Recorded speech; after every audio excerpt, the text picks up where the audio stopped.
ఉజ్జయిని మహంకాళి అమ్మవారి దర్శనానికి ఈ రోజు మరి హైదరాబాద్ సిపి సజ్జనార్ గారు వచ్చారు. ట్రెడిషనల్ లుక్ లో ఉన్నారు. ముందుగా సార్ మీకు ఆషాఢ మాస బోనాల శుభాకాంక్షలు సార్.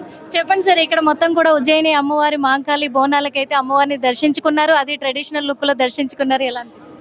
చాలా సంతోషంగా ఉంది. చారిత్రాత్మక బోనాలు పండుగ ఇది. అట్లానే ఉజ్జయిని మహంకాళి కూడా ఒక ప్రత్యేక చరిత్ర ఉంది. ఫ్యామిలీ సమేతంగా దర్శించుకోవడము చాలా అంటే చాలా సంతోషం అనిపించింది. ప్రజలు, నగర ప్రజలు, రాష్ట్ర ప్రజలు సుఖ సంతోషంతోనే సురక్షితంగా ఆరోగ్యంగా ఉండాలని చెప్పి వేడుకోవడం జరిగింది.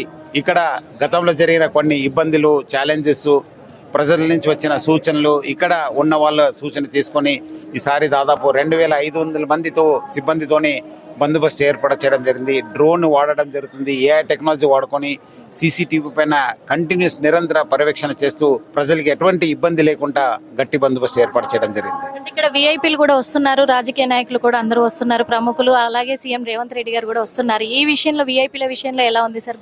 ఆల్రెడీ గతంలో కొన్ని ఛాలెంజెస్ జరిగినాయని చెప్పి తెలిసింది. దాన్ని దృష్టిలో పెట్టుకుని సపరేట్ లైన్ కూడా ఏర్పాటు చేశాను. అట్లానే వచ్చే వాళ్ళతో కూడా వాళ్ళ సిబ్బందితో కోఆర్డినేట్ చేసి, ఎందుకంటే చాలా పెద్ద సంఖ్యలో ప్రజలు వస్తుంటారు, ముఖ్యంగా ఆడపిల్లలు, మహిళలు బోనాలతో వస్తుంటారు. సో వాళ్ళ దృష్టిలో పెట్టుకుని వాళ్ళు కూడా సపరేట్ లైన్ ఇచ్చి సామాన్య ప్రజలు కూడా దర్శించుకోవడానికి కూడా అన్ని ఏర్పాటు చేయడం జరిగింది. అంటే ఫస్ట్ టైం ఫ్యామిలీతో వచ్చారు ఇక్కడికి దర్శనానికి. అమ్మవారు చాలా పవర్ఫుల్ అంటారు. అంటే ఏం కోరుకున్నారు సార్? అది చాలా బాగుంది, చాలా సంతోషంగా ఉంది. నగర ప్రజలు, రాష్ట్ర ప్రజలు బాగుండాలి, అందరు కూడా బాగా జరగాలని చెప్పి కోరుకున్నాను.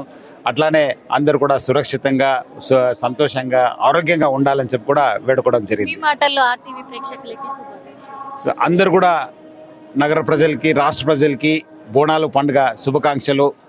అదేవిధంగా అందరూ కూడా బాగుండాలి, అందరూ కూడా సంతోషంగా ఈ ఒక్క పండుగని జరుపుకోవాలని చెప్పి నా తరఫు నుంచి, హైదరాబాద్ సిటీ పోలీస్ తరఫు నుంచి కోరుతున్నాను. Thank you sir. చూసాం కదా, అందరూ బాగుండాలి, అలాగే సంతోషంగా ఉండాలి, ఎవరికి ఎటువంటి ప్రాబ్లం జరగకుండా ఉండాలి. గతంలో జరిగినట్టుగా కూడా భక్తులకు కావచ్చు, విఐపి లైన్లో కావచ్చు, ఎవరికి కూడా ఇబ్బంది కలగకుండా ఉండాలి అని చెప్పేసి కూడా ఈరోజు అమ్మవారిని కోరుకోవడం జరిగింది అని చెప్పేసి సిపి సజ్జనార్ చెప్పడం జరిగింది. అదేవిధంగా కూడా ట్రెడిషనల్ లుక్లో రావడము అనేది చాలా సంతోషంగా ఉంది అని కూడా చెప్తూ ఉన్నమాట.